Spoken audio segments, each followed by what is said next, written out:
Hello, my darling Fumi Nation. How are you? Welcome back to part 2 of this saga. The side chick that wants her man to leave his wife.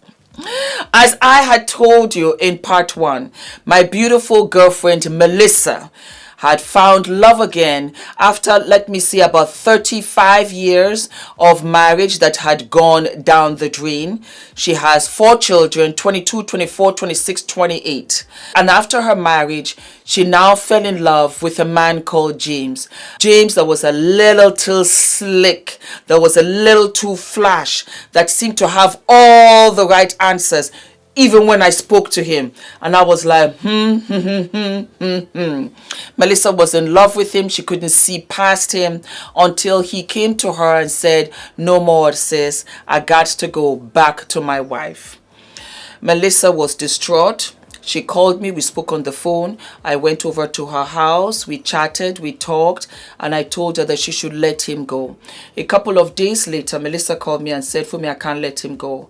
We need to go to his house. I just want to see the wife.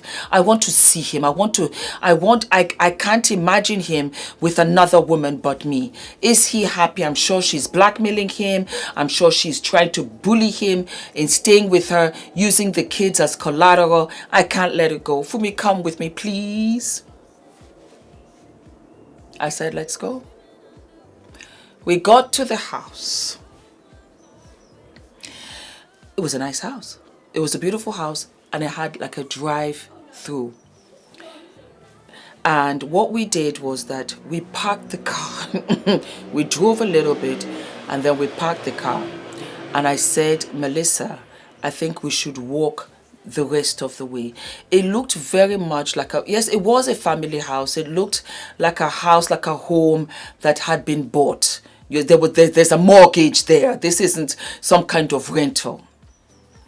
And as we got closer, this was around 6 in the evening, something like that, we saw a woman, the back of a woman in the kitchen, beautiful dress, like I said, it was summer, barefoot, you understand me? She seemed to be talking to somebody, but we could not see who the person she was talking to because of the angle of the kitchen.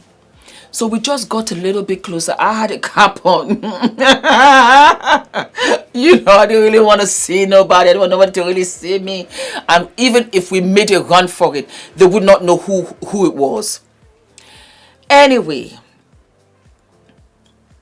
she turned. And she was pregnant. Yes.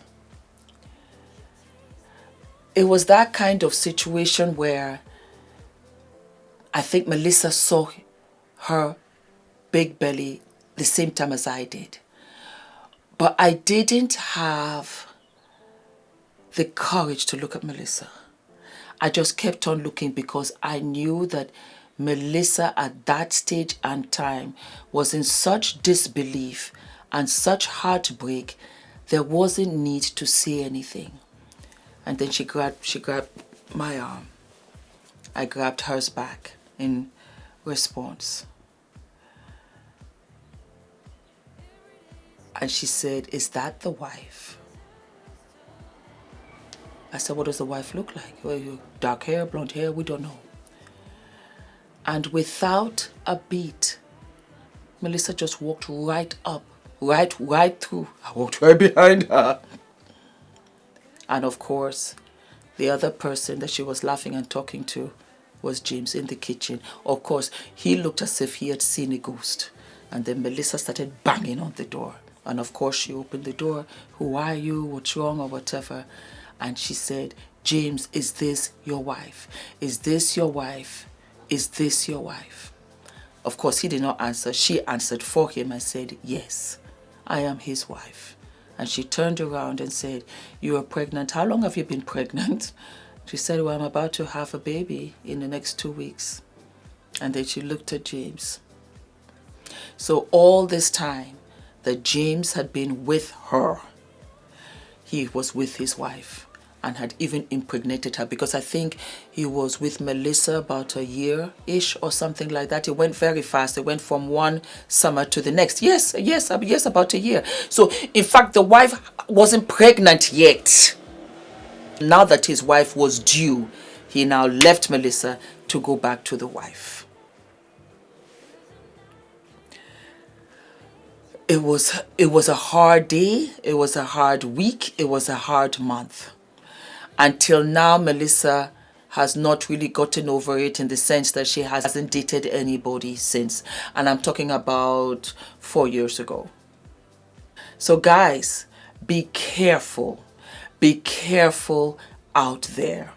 When a guy comes with that baggage, and I say baggage because it is baggage, because you have to want to get along with his family, you have to want to get along with his children, you have to want to get along with his ex-wife, his partner, whatever. He's had a life that they will always laugh and giggle about because it was before you, and the proof is in the children that they have.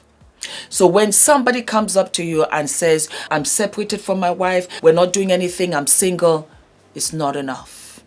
It is not enough, because you will become the side chick. You love him, you can't let him go, you want to believe him, all of these lies. And you are the side chick when you can be the main wife to somebody else who will love and appreciate you so much more. All of my love, darlings. Don't forget to like, to subscribe, leave all of your comments below, and I will speak to you very, very soon. Continue to DM me, my darlings. I love you all. Mwah.